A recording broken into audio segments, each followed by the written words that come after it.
प्यार में धोखा खाई आशिक मिजाज डॉक्टर की पत्नी, दरबदर की ठोकर खाने को मजबूर। योगी राज में भी पीड़िता को नहीं मिल रहा इंसाफ। दर्जनों बार शिकायत के बाद भी आशिक मिजाज डॉक्टर पर नहीं हुई कोई कार्रवाई। पीड़ित सालों से इंसाफ के लिए सभी दफ्तरों की धूल फांक रही है, जिसको लेकर पीड़िता ने भविष्य में अपने साथ हुई घटना का जिम्मेदार भी अपने आशिक मिजाज डॉक्टर को ही माना है।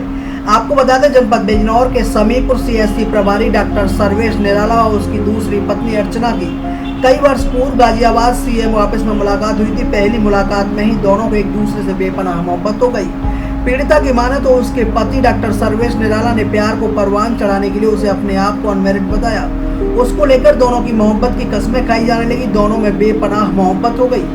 देखते ही देखते आशिक मिजाज डॉक्टर ने अर्चना से शादी रचा ली। शादी के कुछ दिन बाद अर्चना को डॉक्टर सर्वेश निराला की दूसरी शादी की जानकारी हुई, जिसको लेकर दोनों में मनमुटाव हो गया। उसके बाद डॉक्टर सर्वेश निराला का ट्रांसफर बिजनौर हो गया। प्यार को पाने की जिद में प्रेम दीवानी अर्चना सिंह ने भी अपनी नौकरी से रिजाइन देकर बिजनौर में दस्तक दे दी। बिजनौर में दोनों की मोहब्बत के किस्से सोशल मीडिया पर वायरल होने लगे।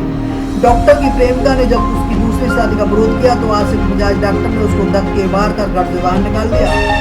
तब से लेकर आज तक पीड़िता अर्चना सिंह आरोपी पर कार्रवाई के लिए अधिकारियों के चक्कर काट रही है। पीड़िता की माने तो अभी तक डॉक्टर पर कोई कार्रवाई नहीं की गई है। फिलहाल पीड़िता अर्चना सिंह ने पिछले वर्ष की सेवा धरना देकर आरोपी पर कार्रवाई की मांग की। उसी की वजह से मैं भी हासिम भाई को जानती हूँ और सर्वेश मतलब मेरे साथ जितनी भी मेरी ज्वेलरी है, जितनी भी मेरी प्रॉपर्टी है, सबको गिरवी रखकर और मेरे सारे पैसे लेकर ऐश कर रहा है, रंगोलियां मना रहा है और यहाँ जितना भी इस आवास में सामान है। जी मैडम, क्या समस्या आपकी यहाँ क्यों आई है? जी, मैं यहाँ पर कार्रवाई के लिए आई हूँ। मेरा नाम अर्चना सिंह है। मैं डॉक्टर सर्वेश निराला की पत्नी हूँ। डॉक्टर सर्वेश निराला और हम दोनों CMO ऑफिस गाजियाबाद में मिले थे। डॉक्टर सर्वेश निराला ने अपने आप को अनमेरिड बताकर मुझे बहला फुसलाकर मेरे साथ शादी किया। शादी के बाद हम दोनों बतौर पति पत्नी के तहत गाजियाबाद में रहने लगे। शादी के कुछ समय बाद मुझे पता चला कि ये पहले से भी शादीशुदा हैं और इनके बच्ची एक है, जिसका मैंने विद्रोह किया। विद्रोह करने के बाद इन्होंने बोला कि मैं अपनी पहली पत्नी को छोड़ चुका हूँ, मेरा उसके साथ कोई रिश्ता नहीं है, मैं आपके साथ रहना चाहता हूँ। और फिर इन्होंने अपना ट्रांसफ़र यहाँ बिजनौर में करा लिया। तब से फिर मैं इनके साथ रहने लगी। मैं भी वहाँ पर जॉब करती थी। इन्होंने बोला कि मेरे साथ ही रहना है, जिसके लिए मैंने रिज़ाइन भी करवाया।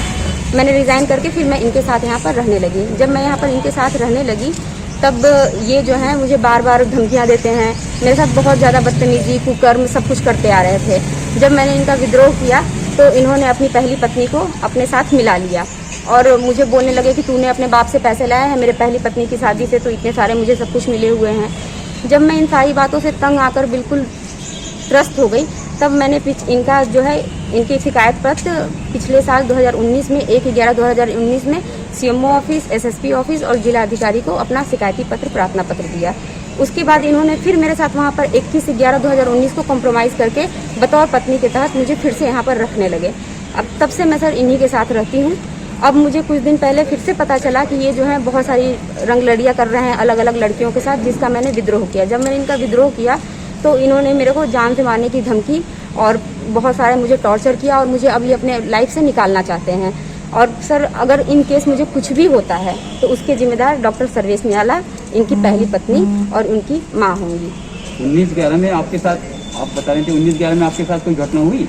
जी सर, इसके बाद जब मैं वहाँ पर से ये सब इनका मैंने रंगलड़ियाँ इनको साफ मैंने लड़की के साथ पकड़ लिया तो इन्होंने मेरे साथ मारपीट की। जब मारपीट की तो मैं अब कैंपस में डॉक्टर सील के घर पे गई। उन्होंने मुझे बचाया। जब उन्होंने मुझे बचाया तो इन्होंने उनके साथ भी मारपीट की, उनके घर में भी तोड़फोड़ की और उनके सारे बच्चों को, उनके परिवार को धमकी दी कि मेरे से जो भी कुछ होगा मैं बहुत सबको देख लूँगा, मेरा प्रशासन में ये है वो है, और उन लोगों को भी धमकी देकर ये आ गए, जिसका मैंने प्रार्थना पत्र यहाँ पर SHO को नजीबाबाद में दे चुका है। लेकिन सर इतने दिन बीतने के बाद भी मेरे प्रार्थना पत्र के ऊपर कोई कार्रवाई नहीं हुई और आज मैं फिर से इसी कार्रवाई की ऊपर मांग करने के लिए फिर से आज मैं यहाँ पर उपस्थित हुई। प्रशासन से क्या मांग करना चाहते हैं? प्रशासन से ये मांग करना चाहती हूँ कि मेरे साथ इतना कुछ जो भी कुछ गलत हुआ है उसका सजा डॉक्टर सर्वेश निराला को मिले। आपकी FIR भी दर्ज नहीं की गई अभी तक? जी नहीं सर, मेरा कोई भी FIR दर्ज नहीं किया गया है। आपको किस चीज़ से खतरा है? सर मुझे क्या कहता है, अभी भी मैं जब यहाँ पर आ रही थी तो डॉक्टर सर्वेश निराला को ये बात पता चल गया कि मैं यहाँ पर आ रही हूँ। उन्होंने 3-4 बाइक पे लड़के भेजे और मेरे से मतलब बोले कि यहाँ से निकलनी नहीं चाहिए और उसका फ़ोन छीन लेना चाहिए। इन केस सर मुझे अगर कुछ भी होता है तो मेरी मौत के जिम्मेदार सिर्फ और सिर्फ डॉक्टर सर्वेश निराला, इनकी बीवी और इनकी माँ होगी।